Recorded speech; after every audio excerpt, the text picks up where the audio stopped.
കേരളീയ സമൂഹത്തിൽ ആളുകളുടെയൊക്കെ തന്നെ വലിയ മനസ്സിലിടം നേടിയിട്ടുള്ള വി.എസ്. അച്യുതാനന്ദൻ ചിതയിൽ അമർന്നു കഴിഞ്ഞിരിക്കുന്നു വലിയ ചുടുനാട്ടിൽ.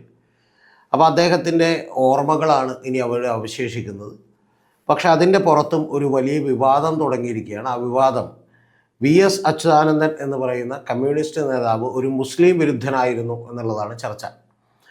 ഇതിൽ വലിയ അത്ഭുതമൊന്നും നമ്മൾ കാണുന്നില്ല. കാരണം കഴിഞ്ഞ ഏതാണ്ട് 2-3 കൊല്ലങ്ങളായി തൃശ്ശൂർ പൂരത്തിൻ്റെയൊക്കെ മുടക്കൽ മുതൽ നിരവധി വിഷയങ്ങളിൽ, മുനമ്പം വിഷയമാണെങ്കിലും ഏറ്റവും ഒടുവിൽ നിമിഷപ്രിയയുടെ കേസിലാണെങ്കിലും ഒക്കെ തന്നെ വർഗീയമായിട്ടുള്ള ചേരിതിരിവുകൾ സൃഷ്ടിക്കാനായിട്ട് കുതന്ത്രങ്ങളും ഈ പറയുന്ന പോലെ കുയുക്തികളുമൊക്കെ ആയിട്ട് നമ്മുടെ ആളുകൾ ഇറങ്ങി തിരിച്ചിരിക്കുകയാണ്.